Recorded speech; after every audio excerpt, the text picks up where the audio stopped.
Hi everyone, my name is Jazz. Welcome to my YouTube channel, and today I want to talk about different types of student visas that you would need in order to enter Germany and study inside of Germany depending on what you want to study here.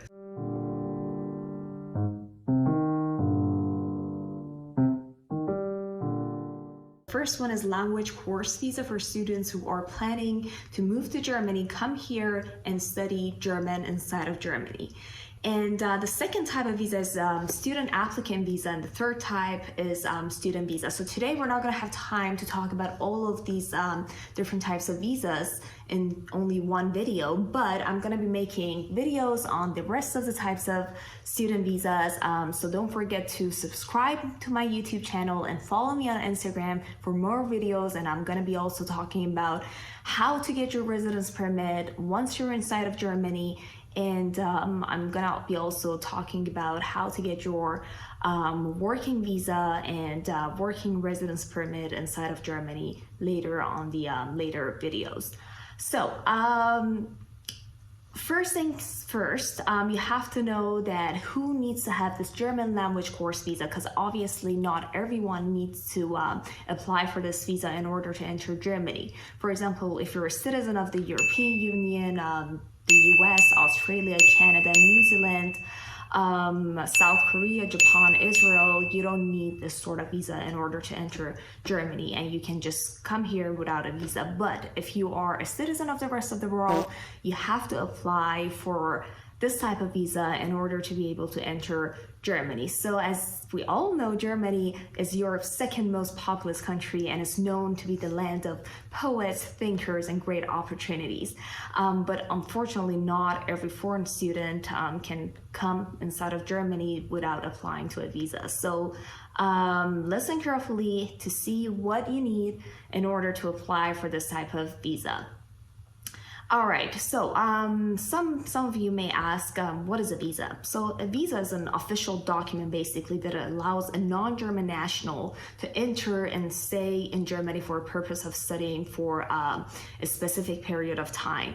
And the language course visa can last from a minimum of 3 months up to a year. So 12 months, that's the maximum time that you can stay inside of Germany with this type of visa.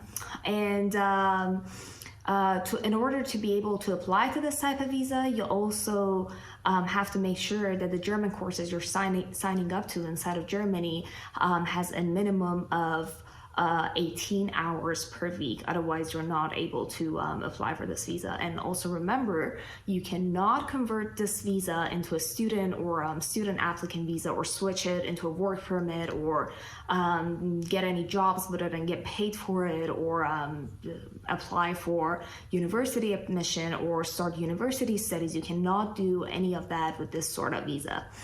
And if you're planning to, for example, continue your studies immediately after this language course visa, you have to return back to your home country and apply for a Germany student visa from there. And while you're inside of Germany, you can't apply for a student visa. All right, so some of you may ask, what is for how long this student visa is valid for? So as I told you before, it's valid for the duration of the course. So for example, if your course is like 3 months, it's for 3 months, and if it's like 8 months, 12 months, whatever, it's 12 months, but it cannot be more than 12 months. So that's the duration of it. All right, so next. So now we're going to talk about the fun part, what type of documents you need to apply for your visa. As you all know, you have to go to the German embassy inside of your country to apply for a visa and get an appointment from them. But what kind of documents you need to have on you when you go to your appointment? Basically, there are like application forms, or 2 of them that you have to complete them, and you need a valid passport, so make sure your passport has a minimum of 3 months validity period following your planned date of return, and shouldn't be older than 10 years. On your passport, you also need to have at least 2 empty visa pages. You need a certificate of enrollment in the language course, obviously, and make sure that the course you're signing up to, as I said before, it has 18 hours per week, so it offers you that.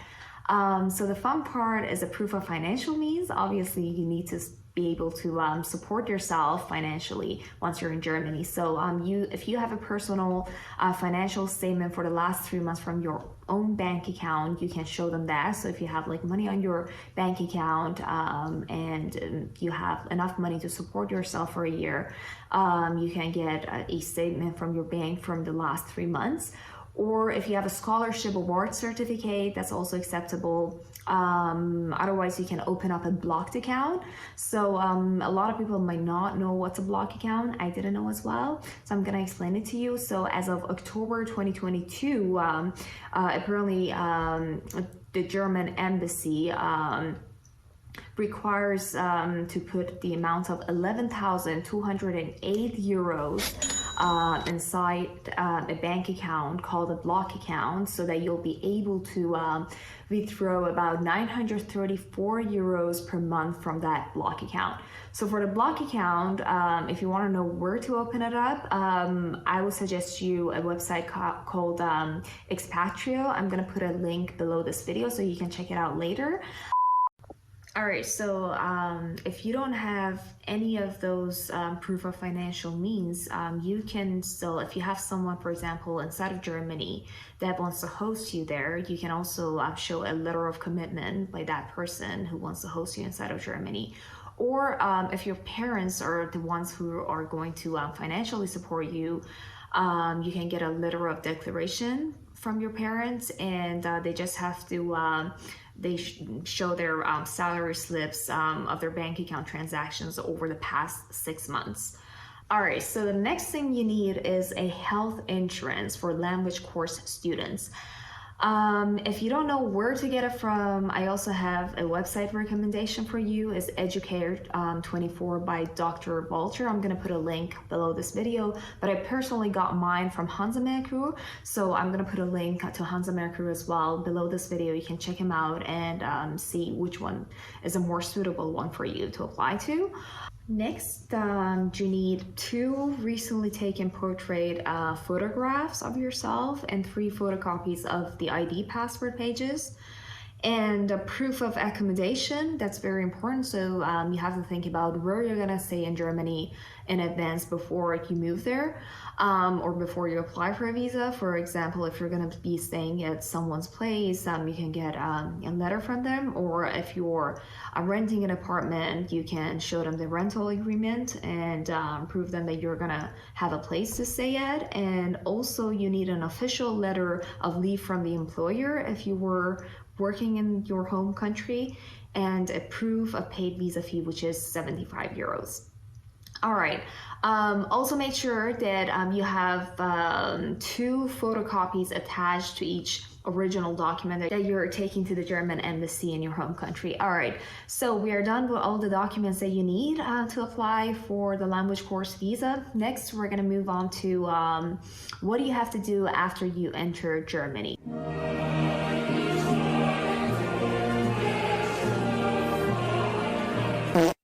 All right, now let's say that you're in Germany. Welcome to the country of paperwork.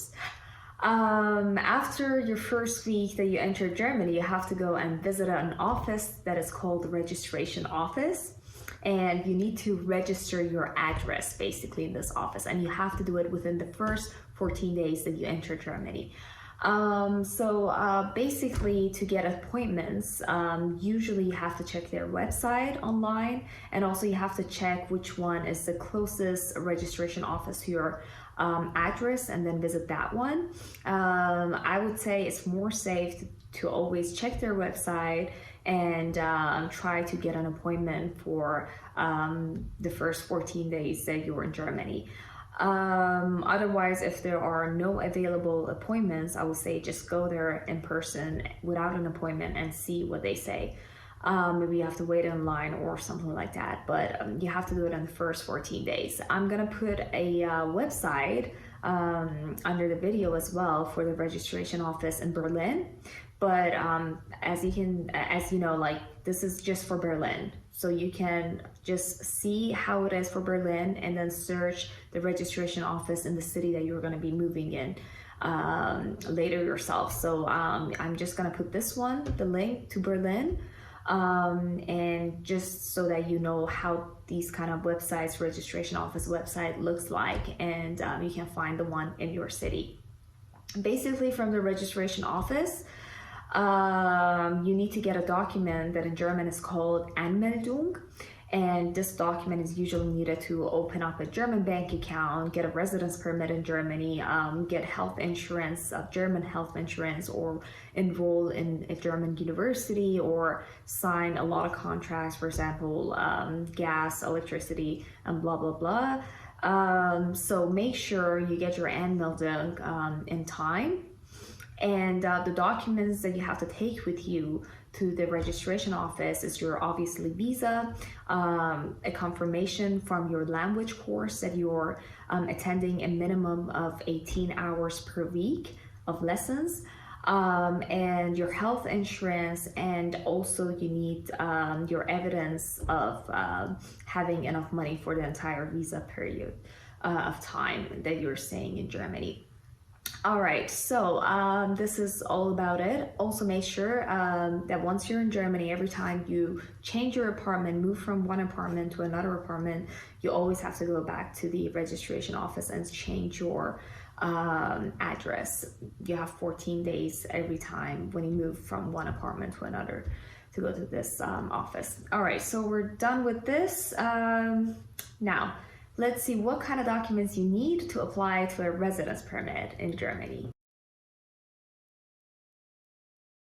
All right, so now if you're planning to stay in Germany more than 3 months to study German language, you would need to apply for a residence permit. So up to 90 days is fine, but if you want to stay here longer, up to a year, you have to apply to a residence permit, and you have the first 90 days that you enter Germany to do that. So basically you have to go to an Ausländer office in German, or foreigner's office in your city to apply for a residence permit. And the documents you need is a valid passport or your travel document, and you need a photograph of yourself, the application form that you need to fill out.